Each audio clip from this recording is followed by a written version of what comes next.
नमस्कार. Navdeep career academy या YouTube चॅनलवरती आपलं सर्वांचं स्वागत आहे. मुंबई उच्च न्यायालय शिपाई सराव प्रश्नपत्रिका पेपर क्रमांक 26 15 एप्रिल 2026 रोजी आपण आयोजित केलेला होता. या पेपरमध्ये कशा पद्धतीनं प्रश्न विचारलेले होते ते आपण आजच्या या व्हिडिओच्या माध्यमातून बघणार आहोत.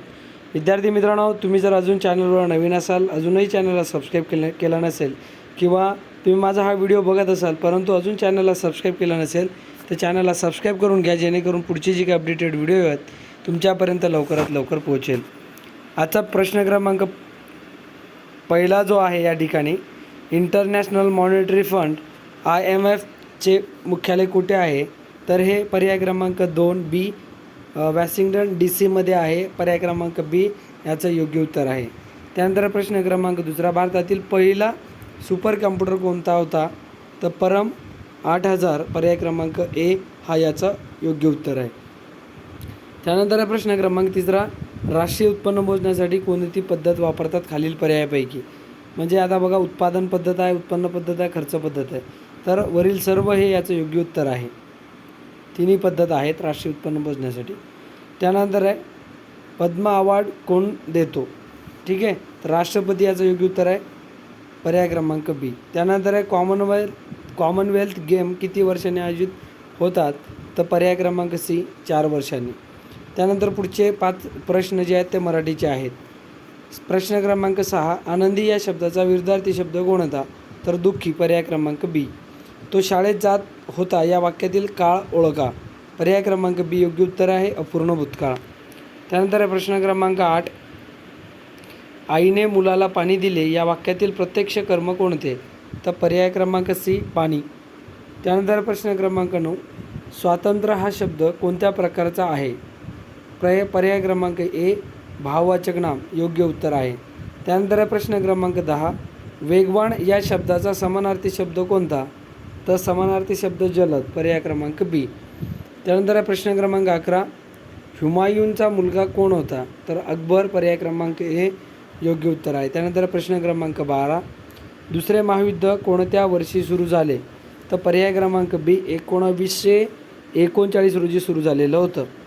त्यानंतर प्रश्न क्रमांक 13, राजा राममोहन राय यांनी कोणती संस्था स्थापन केली? तर ब्राह्मो समाज. पर्याय क्रमांक B 1828 मध्ये स्थापन केलेली आहे. त्यानंतर आहे प्रश्न क्रमांक 14, शिवाजी महाराजांचा राज्याभिषेक कोणत्या वर्षी झाला? तर पर्याय क्रमांक B 1674 6 जून 1674 रोजी झालेला आहे. त्यानंतर आहे प्रश्न क्रमांक 15, भारतीय राष्ट्रीय काँग्रेसचे पहिले अध्यक्ष कोण होते? तर पर्याय क्रमांक B वमशचंद्र बॅनर्जी हे होतं. त्यानंतर आहे प्रश्न क्रमांक 16, नर्मदा नदी कोणत्या दिशेने वाहते? पश्चिमेकडे वाहते नर्मदा नदी. पर्याय क्रमांक B. त्यानंतर प्रश्न क्रमांक 17, जगातील सर्वात मोठे बेट कोणते आहे? तर ग्रीनलँड आहे. पर्याय क्रमांक A. त्यानंतर प्रश्न क्रमांक 18, पृथ्वीच्या वातावरणातील सर्वाधिक वायू कोणता आहे? तर नायट्रोजन आहे 78%. पर्याय क्रमांक B. त्यानंतर प्रश्न क्रमांक 19, हिमालय पर्वत कोणत्या प्रकारचा आहे? पर्याय क्रमांक B घडी पर्वत आहे हिमालय. त्यानंतर प्रश्न क्रमांक 20, पावसाचे प्रमाण मोजण्यासाठी कोणते उपकरण वापरतात? तर पर्याय क्रमांक C योग्य उत्तर आहे, रेन गेज. त्यानंतर प्रश्न क्रमांक 21, भारताचे राष्ट्रपती कोण असतात? तर राज्यसभेचे सभापती असतात, ते पर्याय क्रमांक C. त्यानंतर प्रश्न क्रमांक 22, लोकसभाचे कार्यकाळ किती असतो? लोकसभाचा कार्यकाळ किती वर्षाचा असतो? तर 5 वर्ष. त्यानंतर आहे प्रश्न क्रमांक 23, मूलभूत अधिकार किती आहेत? तर पर्याय क्रमांक B 6 आहेत. भारताचे राष्ट्रगीत कोणी लिहिलेले आहे? तर पर्याय क्रमांक B रवींद्रनाथ टागोर. प्रश्न क्रमांक 25, भारतीय संसद कुठे आहे? दिल्ली. पर्याय क्रमांक B. त्यानंतर प्रश्न क्रमांक 26, मानवी शरीरातील सर्वात मोठे हाड कोणते आहे? तर फिमर मांडीचं हाड आहे. त्यानंतर प्रश्न क्रमांक 27, ऊर्जाचे SI एकक कोणते आहे? तर जूल आहे. पर्याय क्रमांक A. त्यानंतर प्रश्न क्रमांक 28, ध्वनी कोणत्या माध्यमातून सर्वात वेगाने प्रवास करते? तर घनामधून. पर्याय क्रमांक C.